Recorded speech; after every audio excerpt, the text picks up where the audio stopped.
السلام علیکم دوستوں، کیسے ہیں آپ سب؟ امید کے خیریت سے ہوں گے۔ دوستوں، آج کا ٹاپک پاکستان کے اس عظیم سماجی رہنما کے بارے میں ہے جو عبدالستار ایدھی کے نام سے جانا پہچانا جاتا تھا۔ افسوس، آج ایدھی صاحب ہم میں موجود تو نہیں، لیکن ان کی بے شمار خدمات اور مسیحا کردار کیسے بھول سکتے ہیں۔ ایدھی صاحب کے بعد ان کے سماجی ادارے سے ان کے صاحبزادے فیصل ایدھی صاحب آج بھی جڑے ہوئے ہیں، جو بنا رنگ، نسل، مذہب، ذات سے ہٹ کر لوگوں کی خدمات میں فرنٹ لائن پر ہیں۔ دوستو، پاکستان کے سماجی رہنما ایدھی صاحب کے گزرے دنوں کی یادوں کے بارے میں ہم آپ سے قسط بائی قسط معلومات شیئر کریں گے۔ تو دوستو، چلتے ہیں بغیر ٹائم ضائع کیے ایدھی صاحب کے ماضی کے دنوں کی طرف۔ ایدھی صاحب کا کہنا تھا، میرے والدین کا تعلق چھوٹے کسانوں کی برادری سے تھا، جو دریائی کناروں کے ساتھ رہتے ہوئے مختلف قبیلوں سے لڑائی جھگڑوں میں الجھے رہتے تھے۔ 3 صدی قبل ٹھٹا میں ایک مذہبی رہنما نے انہیں ہندو مت سے دائرہ اسلام میں داخل کیا اور انہیں مومن کا نام دیا، یعنی سچے ایمان والے۔ مومن وقت کے ساتھ بگڑ کر میمن بن گیا۔ تجارت کے حوالے سے حضور صلی اللہ علیہ وآلہ وسلم بی بی خدیجہ کی مثال کو سامنے رکھتے ہوئے بوڑھے دانا نے ان لوگوں کو تجارت کو اپنا پیشہ بنانے کا مشورہ دیا۔ اس نے انہیں برادری کے مضبوط احساس کو قائم رکھنے کا بھی مشورہ دیا۔ میمن اعلیٰ سندھ میں صحرائے تھر سے یا رنکش کے راستے سے ہوتے ہوئے بھارتی گجرات کے علاقے کاٹھیاواڑ ہجرت کر گئے۔ وہاں جہاں بھی آباد ہوئے وہ ان کی مستقبل کی شناخت کہلائی۔ ویراول میمن، دوراجی میمن، کوتیانہ میمن اور ہم یعنی بانٹوا میمن۔ ہمارا تعلق ایدھی خاندان سے تھا۔ ایدھی محلے کے نام سے ایک گاؤں بھی ہوا کرتا تھا جو وقت کے ہاتھوں مٹ گیا۔ اگرچہ گجراتی میں ایدھی کا مطلب سست ہے، لیکن ہمارے قبیلے کے لوگ خاصے ہوشیار اور محنتی ہیں، اور یہ ایسے لوگ ہیں جو انسانیت کی خدمت کی روح لے کر پیدا ہوتے تھے۔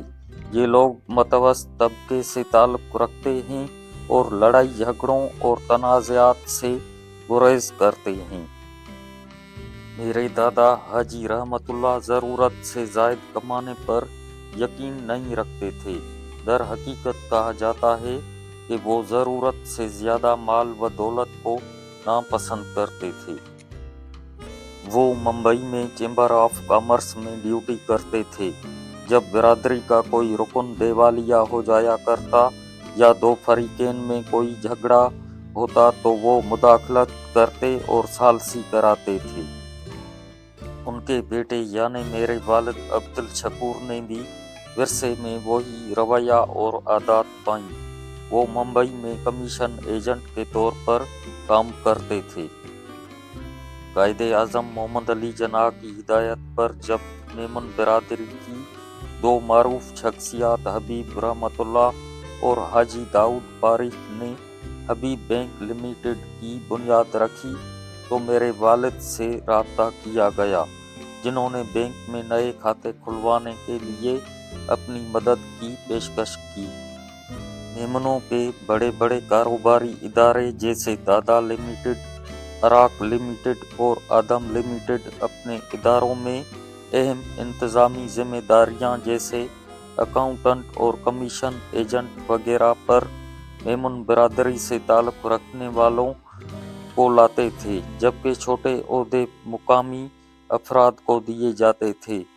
وہ نوجوان میمن لڑکوں کو اپنے اداروں میں 2 سے 3 سال کی تربیت دیتے تھے تاکہ وہ کاروباری رموز کو سمجھ سکیں، اور اکثر میمن لڑکوں کو مالی امداد بھی دی جاتی تھی تاکہ وہ اپنے کاروبار شروع کر سکیں۔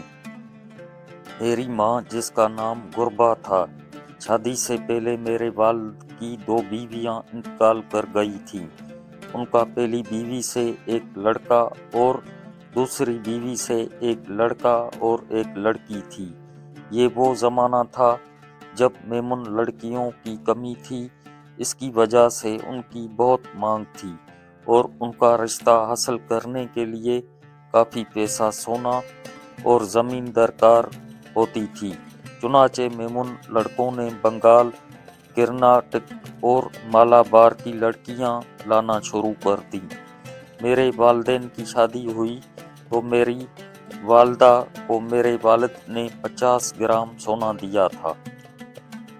میری ماں کا تعلق دیوان خاندان سے تھا جو کہ ایک باعزت کاروباری گھرانہ تھا۔ میری ماں میرے والد سے شادی سے پہلے مطلقہ تھی اور ان کی پہلی شادی تکلیف دہ اور پرتشدد حالات کے باعث ختم ہوئی تھی اور اس شادی سے ان کا ایک بیٹا اور ایک بیٹی تھی۔ طلاق یافتہ اور بیوہ ہونا کوئی طعنہ یا بری بات نہیں سمجھا جاتا تھا، بلکہ ایسی عورتوں کے ساتھ شادی کرنا عین اسلام کے مطابق تھا۔ جب میری ماں کی دوبارہ شادی ہوئی تو ان کے 2 بچوں کی پرورش ان کی بہن نے کی، جبکہ میری ماں نے میرے باپ سے ہونے والے بچوں کو سنبھالا۔ بھارتی صوبے گجرات کے علاقے جوناگڑھ میں ایک چھوٹا سا گاؤں بانٹوا کے نام سے تھا، جو بہت منصوبہ بندی سے بنا تھا اور اس میں کشادہ گلیاں اور کھلی جگہیں تھیں۔ اس گاؤں کے 25,000 باسیوں میں سے 70% میمن برادری سے تعلق رکھتے تھے۔ بانٹوا میں زندگی بہت سادہ تھی اور امیر تاجروں کے بنگلوں میں بڑے بڑے خاندان مشترکہ خاندانی نظام کے تحت اکٹھے رہتے تھے، حتیٰ کہ ایک کمرے میں پورے خاندان رہتے تھے۔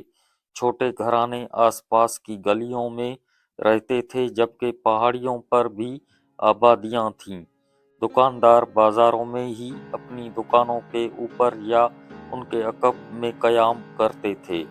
گاؤں میں 2 ہائی اسکول، ایک لائبریری اور 5 فری ڈسپنسریاں تھیں۔